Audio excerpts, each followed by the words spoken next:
आल्यामुळे आणि माझं एक एवढंच वाईट स्वभाव पहा, माझं नाव ध्यानात राहत नाही. आता 6 वर्षापासून सप्ताह चालू आहे आमचा, 15 वर्षापासून अंबडला राहते, पण बऱ्याच जणीचे नाव मला आजही आठवत नाही. चला, भालेकर महाराज या ठिकाणी आहेत, त्यांनाही द्यावे तेवढे धन्यवाद आहेत. आणि जे आपल्याच गल्लीत राहत आहेत, इथलेच नागरिक आहेत असणारे आमचे भगवान महाराज मुळे महाराजांनाही द्यावे तेवढे धन्यवाद आहे. मुक्ताई गुरुकुल शिक्षण संस्थेतल्या सर्व विद्यार्थिनी आहेत. साऊंड सिस्टम अतिशय गोड आहे. एकदा या सर्वांसाठी जोरदार टाळी वाजवा. साऊंड सिस्टम ही अतिशय सुंदर आहे, गायनाचार्य ही अतिशय गोड आहेत, स्वरात गातात. दोनही चॅनल वालेही या ठिकाणी आहेत, तुम्हालाही द्यावे तेवढे धन्यवाद आहेत. श्रोते सज्जन मायबापांमध्ये माझे पुरुष बांधव आहेत, महिला भगिनी आहेत. तुम्ही सर्वजण त्या ठिकाणी महान आहेत नाही का. मृदंगाचार्य महान आहेत, गायकही महान आहेत. तुम्हीही हुशार आहात, चतुर आहात, सुज्ञ श्रोते आहात, तुम्ही सर्वच महान आहेत. मग मी काय येडपट आहे का काय? मी सुद्धा. कीर्तन आपल्याला भावल्या वेळेमध्ये 1-1.5 तासामध्ये या ठिकाणी पाहायचंय. सर्वांचं खूप खूप सहकार्य या ठिकाणी आहे. सर्वांना या ठिकाणी मनापासून धन्यवाद देते. आणि आजचा जो अभंग आपण सेवेसाठी निवडलेला आहे तो अभंग आहे नाथ महाराजांचा, नाथ बाबांचा अभंग आहे. आणि नाथ बाबा या अभंगामध्ये महत्वाचा विषय भगवान परमात्म्याकडे मागताय. मागणीचा दिवस असल्यामुळे आजचं जे कीर्तन आहे हे बांधलेलं असतं. एक तर पहिला दिवस, 7वा दिवस आणि 8वा काल्याचा दिवस, हे 3 दिवसाचे कीर्तनकार बांधलेले असतात. म्हणजे पद्धती एक शिष्टाचार आहे. 6 दिवस जी आपण सेवा केली ना, त्या सेवेचा मोबदला आज आपल्याला भगवंताकडे मागायचा आहे. आणि आज मागितलेलं तुम्ही म्हणाल मग आजच मिळणार आहे का? नाही, आज मागायचे आणि उद्या ते काल्याच्या रूपामध्ये आपल्याला त्या ठिकाणी प्रसाद मिळणार आहे. उद्या आपला सर्वांचा पगाराचा दिवस आहे. कशाचा? उद्या सर्वांचा, ऐकणाऱ्याचा, गाणाऱ्याचा, वाजवणाऱ्याचा, बोलणाऱ्याचा, सिस्टम लावणाऱ्यांचा, चटई अंथरण्याचा, पंक्ती देणाऱ्यांचा, सगळ्यांचा काय आहे? पगाराचा दिवस आहे. सगळ्यांना आपल्याला पगार मिळणार आहे, तो म्हणजे काल्याचा प्रसाद. आणि आजचा दिवस आहे मागणीचा, म्हणून आज भगवंताकडे मागायचं आहे. नाथबाबा सांगतात माझं मन तुझ्या चरणावरती लागू दे. नाथबाबांचा अधिकार जर आपण पाहिला तर भगवान परमात्मा ज्यांच्या घरी 36 वर्ष राबला, द्वारकेची मूर्त एकनाथा घरी,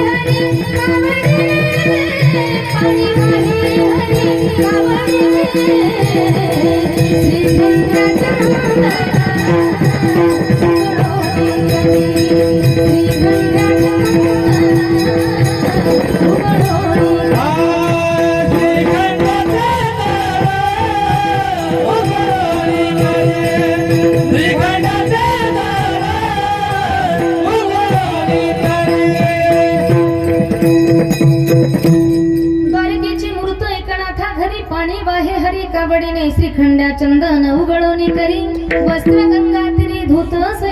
अनेक प्रकारची कामं भगवान परमात्माने नाथबाबांच्या घरी केली.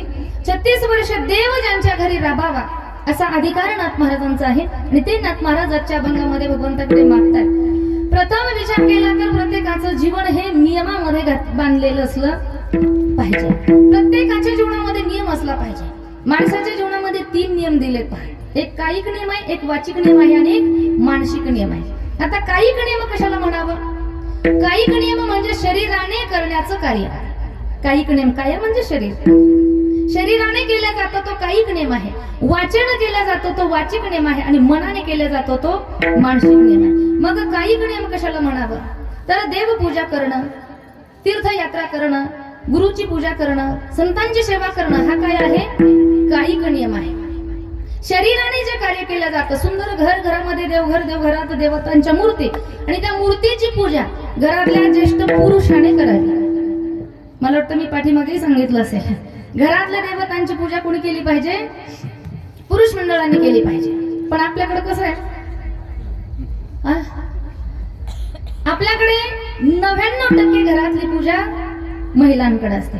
का त्याचं कारणही सांगते मी. पुरुषाने का करावी त्याचं कारण आहे की घरातला ज्येष्ठ व्यक्ती, घरातला कर्ता व्यक्ती, कर्ता पुरुष, आणि त्याचं जर मन, त्याचं जर चित्त प्रसन्न राहिला तर बाकी सर्व परिवार, सर्व कुटुंब त्या ठिकाणी प्रसन्न राहतं. आणि मेनच माणूस जर चिडचिड स्वभावाचा असला तर बाकीच्यांचाही तसाच बनतो.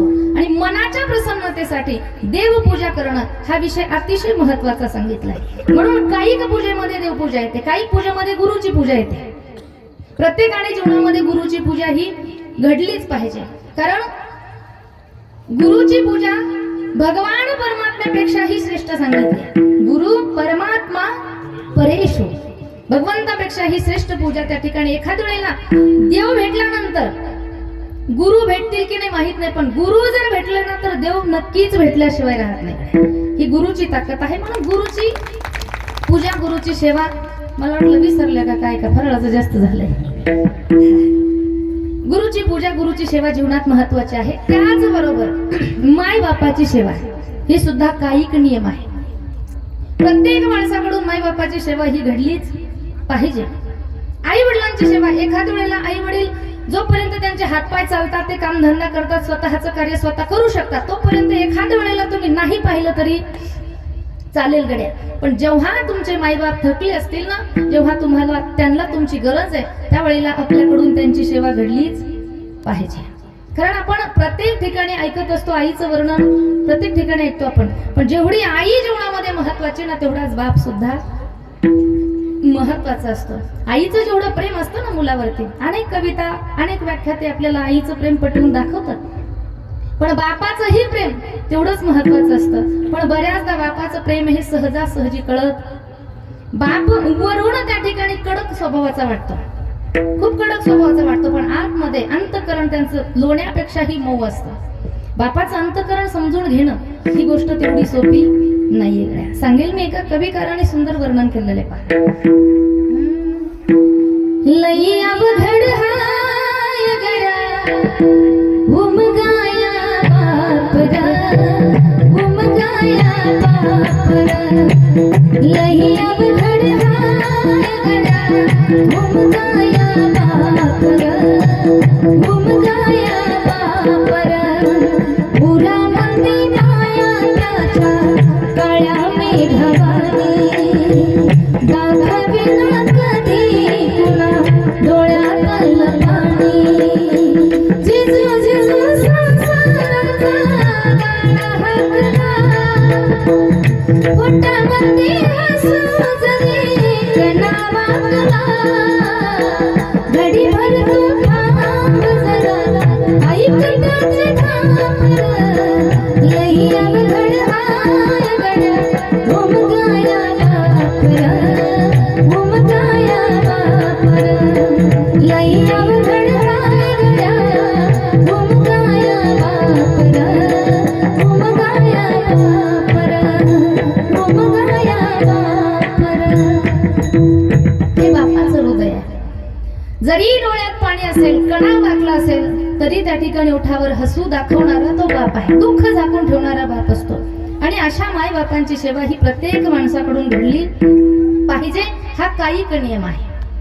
आता वाचिक नियम कशाला म्हणावे, तर माणसाचं बोलणं जे ना, बोलणं हे बोलणं कसं असावं, कुत्र्यासारखं बसकट असावं असं का नाही, तर बोलणं ज्ञानोबा सांगतात पहा. साच आणि मवळ मी तुले आणि रसाळ, शब्द जैसे कल्होळ अमृताचे. कसं असलं पाहिजे, साच आणि मवाळ. आता एकतर 7 दिवस झाले मी बोलते, त्याच्याही अगोदर पासून 4 तारखेपासून बोलतीये. आणि आज त्याच्यात महाराजांनी एक पट्टी वाढवली. नेहमीचा माझा सूर काळी 2चा असतो, त्यांनी पांढरी 3ला लावला. म्हणजे आणखी थोडस मला ताकद लावावी लागते. पण चला, भगवान भोलेनाथ पाठीमागे आहे नाही का. बोलणं कसं असावं, तर साच म्हणजे सत्य आणि मवाळ म्हणजे प्रेमळ गोड. खरंही असावं आणि गोडही असावं. पण बऱ्याचदा खरं वाटतं असतं ते गोड नसतं, जे गोड असतं ते खरं नसतं. कटू सत्य ज्याला म्हणतो, जे खरं असतं ते कडू वाटतं.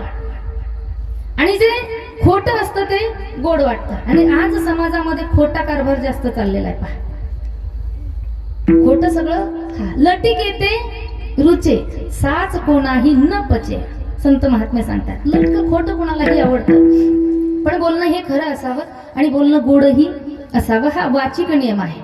आता मानसिक नियम कशाला म्हणावं, तर माणसाच्या मनामध्ये नेहमी चांगले संकल्प निर्माण व्हावे. आणि चांगले संकल्प निर्माण होण्यासाठी मनामध्ये सतत नामस्मरण असावं. ज्याच्या मनात नामस्मरण आहे ना त्याच्याच मनात चांगले संकल्प निर्माण. माझ्या मनाला गथंग, माझ्या मनाला गथंग, माझ्या मनाला गथंग, माझ्या मनाला गथंग.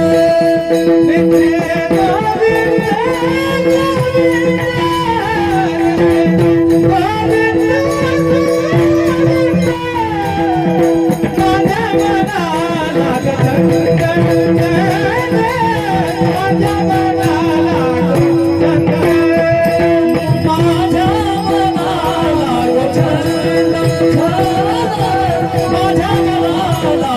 गोविंद मनामध्ये सतत भगवंताचं नामस्मरण असलं पाहिजे. मनाला नामाचा छंद लागला पाहिजे. पण मनाला नामाचा छंद तेव्हाच लागतो जेव्हा मन हे स्थिर असेल. हा, मनाने भजन व्हावं, पण त्याच मनाने भजन होईल जे मन स्थिर असेल. आणि मन कुठेही स्थिर होत नाही. मना इतका चंचल प्राणी जगात दुसरं नाही. बहुतेचे